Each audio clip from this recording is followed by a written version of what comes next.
एक साल पहले जब न्यूज हंटर ने अपना सफर शुरू किया था, तब न्यूज हंटर ने अपने लिए कई सारे टारगेट सेट किए थे और उन टारगेटों में से संभवतः सबसे ऊपर था सुशील मोदी जी का एक बड़ा 2-2.5 घंटे का इंटरव्यू लेना। हमने ऐसा ही एक इंटरव्यू संजय पासवान जी का भी लिया है, जो केंद्रीय मंत्री रह चुके हैं, सांसद रह चुके हैं, और सुशील मोदी के इंटरव्यू का हमने सारा तैयारी कर लिया था। उनके द्वारा लिखी गई सारी किताबों को पढ़ा, जेल डायरी उनके द्वारा जो आरक्षण के ऊपर लघु पुस्तिका जो सबसे पहले उन्होंने लिखा था उसे भी हमने पढ़ा। उनके जो आपातकाल के दिन है उसमें सब कुछ जितना हो सकता था हमने खंगाला। लगभग 100 सवालों की पूरी लिस्ट तैयार करके रखी थी हमने उनके लिए। लेकिन अफसोस कि उन सवालों का जवाब देने के लिए सुशील मोदी जी अब हमारे बीच में नहीं है।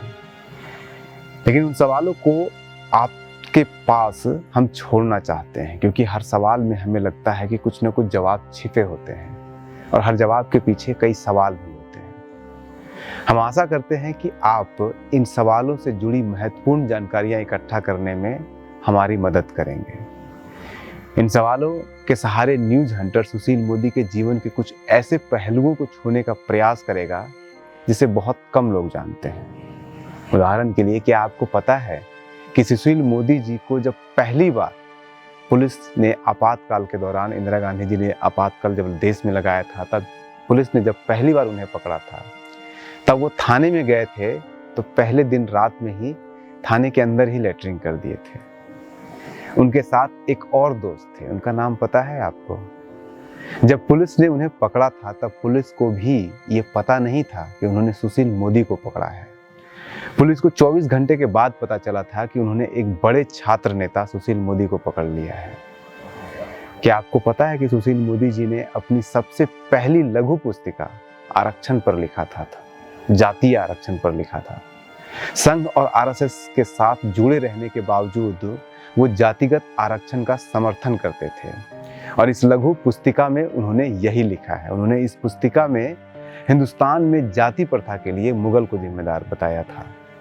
वो अपने निजी जीवन में भी जाति का विरोध करते थे और यही कारण था कि सुशील मोदी जी जीवन के अपने शुरुआती दौर से ही अपने उपनाम को खत्म करना चाहते थे। लेकिन चूंकि उनकी पहचान उससे जुड़ी हुई थी, उनका नाम उन्होंने खुद नहीं लिखा था, उनके माता पिता ने रखा था, इसलिए वो नहीं कर पाए। लेकिन उन्होंने अपने दोनों बेटों के नाम के आगे कोई भी सरनेम नहीं लगाया है और आज भी उनके दोनों बेटों के नाम के आगे कोई सरनेम नहीं है, मोदी तो है ही नहीं। सुशील मोदी के जीवन का ये भी पक्ष है एक महत्वपूर्ण, कि वो अपना पूरा जीवन लालू यादव के विरोध में गुजारते रहे। सुशील मोदी अपने छात्र जीवन में लालू यादव का शिकायत किसी और से नहीं बल्कि खुद जेपी से किया करते थे। उन्होंने एक बार जेपी से लालू यादव के ऊपर आरोप लगाया, शिकायत किया कि लालू यादव जेपी आंदोलन के नाम पर चंदा इकट्ठा करते हैं और उस पैसे से दारू पीते हैं। फिर लालू यादव को जेपी की अदालत में तलब किया गया था और बहुत रोचक हुआ था वो तलब। लालू यादव ने दारू नहीं बल्कि ताड़ी पीने का जुर्म तो कबूल कर लिया था, स्वीकार कर लिया था, लेकिन चंदा वसूलने का जुर्म नहीं स्वीकारा था। लालू यादव ने ऊपर से शिवानंद तिवारी के ऊपर गांजा पीने का आरोप लगा दिया था। ऐसे ही एक बार जेपी के द्वारा सुशील मोदी की क्लास लग गई थी, जब सुशील मोदी आंदोलन के लिए बने छात्र के स्टैंडिंग कमेटी के अध्यक्ष पद से लालू यादव का नाम हटा दिए थे, जबकि जेपी ने खुद लालू का नाम का सुझाव दिया था अध्यक्ष पद के लिए। लेकिन प्रेस विज्ञप्ति चूंकि सुशील मोदी जी तैयार करते थे पूरे आंदोलन का, तो उन्होंने लालू यादव का नाम उससे हटा दिया। बाद में जब जेपी को यह पता चला तो उन्होंने जेपी और रविशंकर प्रसाद दोनों को बुलाया और उनकी क्लास लगाई और फिर दोबारा फिर से एक प्रेस रिलीज भेजा गया और उसमें लालू यादव का नाम अध्यक्ष पद पे रखा गया। इस तरह से लालू यादव और सुशील मोदी के बीच नोकझोंक की जो परंपरा है वो पूरी जिंदगी चलती रही। एक बार सुशील मोदी का हाथ एक आरजेडी के विधायक ने मरोड़ भी दिया था, जिसमें उनकी उंगली तक टूट गई थी। और फिर एक दिन यही सुशील मोदी लालू यादव के चारा घोटाले का पर्दाफाश भी करते हैं, जिसके कारण लालू यादव को जेल भी जाना पड़ता है और पूरा राजनीतिक कैरियर उनका चौपट हो जाता है लालू यादव का। लालू यादव जेपी की अदालत से तो बच जाते हैं, लेकिन भारत की अदालत से नहीं बच पाते हैं। सुशील मोदी ने तो लालू यादव के ऊपर यहाँ तक आरोप लगा दिया था कि जब आपातकाल पूरे देश में लगा हुआ था, तब लालू यादव कांग्रेस के करीबी होते चले गए थे, इंदिरा गांधी के करीबी बने हुए थे और अंदर से कांग्रेस का समर्थन भी कर रहे थे। लेकिन बाद में जब लालू यादव ने बिहार में जेपी आंदोलन की उग्रता को देखा तो अपना निर्णय बदल लिया और कांग्रेस को छोड़ करके जेपी के साथ हो गए थे। एक नेता जिसकी शादी में न बैंड बजा, न बाजा, न बारात आई और मेहमान भी भूखे पेट सिर्फ शरबत पी करके वापस चले गए थे, जबकि मेहमानों की लिस्ट में नानाजी देशमुख से लेकर के अटल बिहारी वाजपेयी और कर्पूरी ठाकुर जैसे लोग आए हुए थे। इनकी प्रेम कहानी शुरू हुई थी एक ट्रेन में, जब वो मुंबई से दिल्ली जा रहे थे साल 1985 में, और 13 अगस्त 1986 को एक साल के भीतर दोनों ने शादी कर लिया। हालांकि सुशील मोदी जी ने घोषणा कर दिया था उसके पहले ही कि अगर वो 35 साल की उम्र तक शादी नहीं करेंगे तो पूरा जीवन शादी नहीं करेंगे, लेकिन फिर ठीक 35 की उम्र में उन्होंने शादी भी रचा लिया। अगले साल गृहस्थी चलाने के लिए उन्होंने राजनीति को छोड़ भी दिया और 70,000 का लोन लेकर के मोदी जी कंप्यूटर इंस्टीट्यूट शुरू करते हैं इसी पटना में। मोदी जी का परिवार दूर दूर तक राजनीति से कहीं कोई रिश्ता नहीं था, उनका अपना पारिवारिक व्यवसाय हुआ करता था। लेकिन बाद में ये अपनी पत्नी के सलाह पर और पत्नी के सहमति पर फिर से राजनीति में आ जाते हैं और राजनीति में ही पूरा जीवन रहते हैं। एक नेता जिसने अपना पूरा जीवन आरएसएस भाजपा को दिया, लेकिन उसकी इज्जत उनके विरोधी कांग्रेस भी करते रही। एक नेता जिसे मनमोहन सरकार ने जीएसटी की जो empowered committee of state finance minister का बना था चेयरमैन, उसका चेयरमैन तक बना दिया था।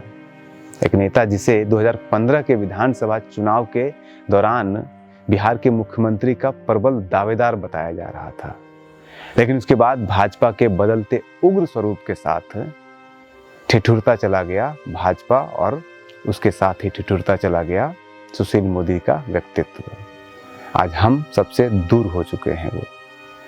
सुशील मोदी पूरी उम्र संघ और आरएसएस के साथ जुड़े रहे, लेकिन कई बार संघ और संघ के सदस्यों का विरोध भी बहुत किया है इन्होंने। ऐसा ही एक वाकया तब हुआ था जब सुशील मोदी के साथ दर्जनों संघ के लोग, आरएसएस के लोग आपातकाल के दौरान जेल में बंद थे।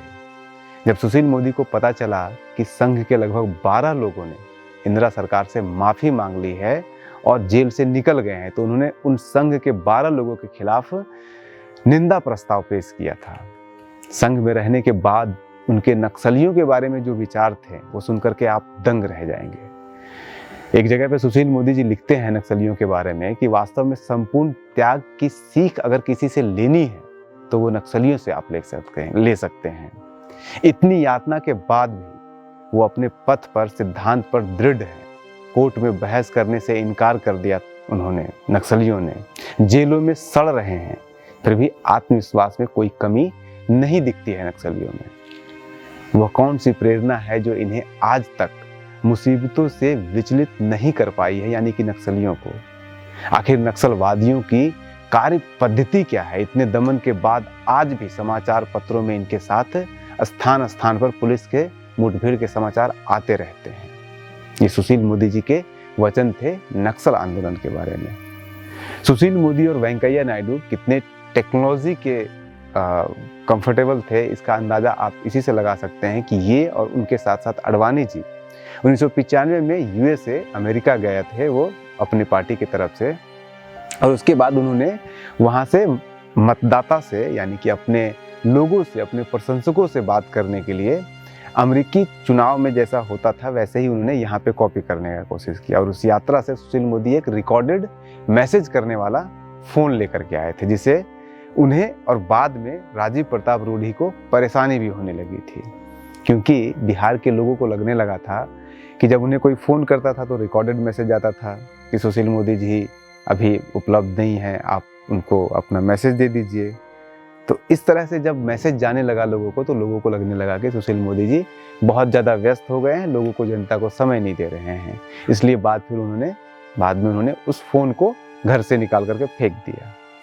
सुशील मोदी बिहार की राजनीति के एक ऐसे व्यक्तित्व हैं जिसके एक एक शब्द को आज तक पत्रकार से लेकर के पक्ष और यहाँ तक कि विपक्ष दोनों के नेता टोब टोब के पढ़ते थे और सुनते भी थे।